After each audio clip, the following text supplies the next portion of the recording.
look like something is coming out of her neck or coming into her neck. It's very, very satanic and very disgusting looking. Come on her face as that entity has now. You can see the hate in the eyes of this demonic entity.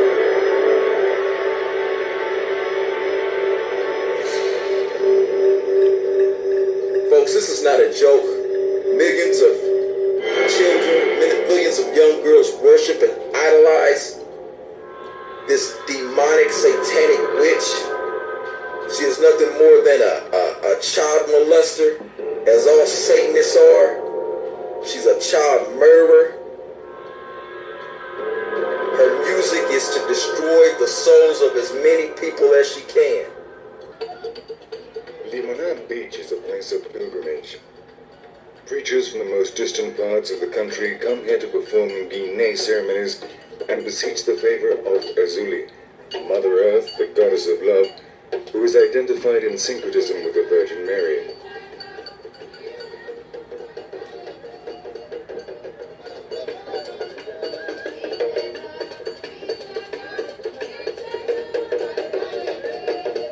In the shade of these sacred trees, families take turns to perform their ceremonies. They mainly offer food and rum and wait for Azuli to appear for her to take possession of someone's body. In this case, the woman with the red scarf.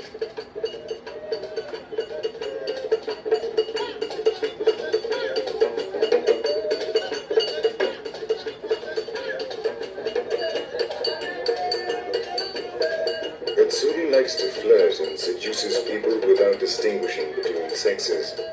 She may enter the body of a man or of a woman, but everybody will immediately recognize her because of her suggestive movements.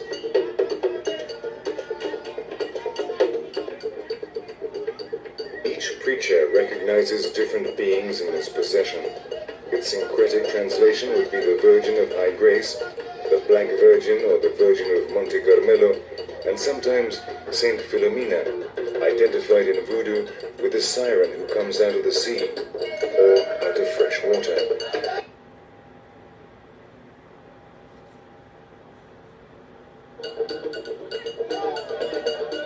In Limonade, Voodoo lives alongside the church. The devotees alternate their religious customs without any problems. From the olden days, when the settlers prohibited their African religious services, the slaves were forced to praise their gods whilst kneeling before a Catholic icon. In this way, syncretism arose and the majority of the Lua had their corresponding Christian deity or saint. Even held preeminent. Now, let's get back to B. Her evil roots lie, actually just 2 hours just outside of New Orleans, among the French Roman Catholics. And I have spoke about the French Roman Catholics in previous videos. These are not, I'm not knocking all Catholicism, but there are many facets of it that it is evil.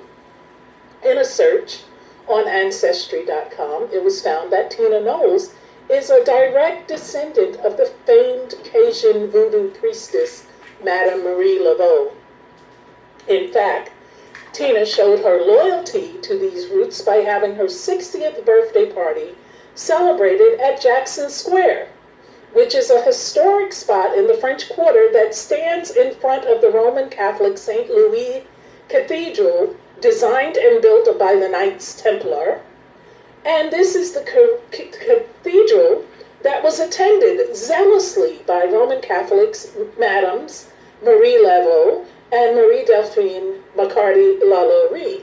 And it is on these grounds and the nearby mansion of Baroness Lalaurie on Royal Street in the French Quarter that the satanic blood sacrifices of Black people was regularly performed.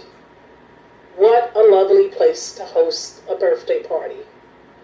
And those names, if you don't know who I'm talking about, these were people who were major figures in satanic rituals and in voodoo. There was even a show that was made about Marie Laveau, and Angela Bassett played the main character. And it was said that she was possessed during the playing of this woman because the woman was so evil. And Marie Laveau has been dead since 1881, but some believe she still has power over the city. What she did in the 1800s is the stuff of legends, even though there's little factual proof of her magical powers or records of her life. Many documents have disappeared. Many were falsified in the first place. There's just layer after layer after layer of folklore, lies, mythology, wild stories. Experts believe Marie Laveau was born somewhere between 1794 and 1803. She was said to be the daughter of a wealthy white plantation owner and his slave mistress. In early 19th century New Orleans, she was considered a free person of color. She developed a relationship with the head of the New Orleans Catholic Church. The pastor of St. Louis Cathedral was a man named Père Antoine.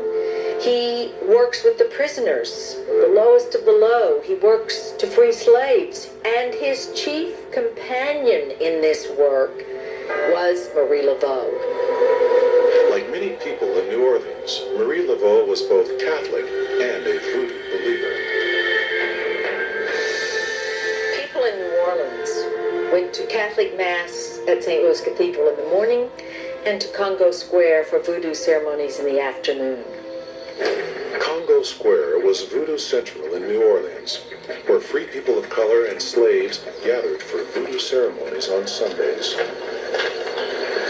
It's there that legendary voodoo priest Dr. John is believed to have taught Marie Laveau everything he knew about voodoo,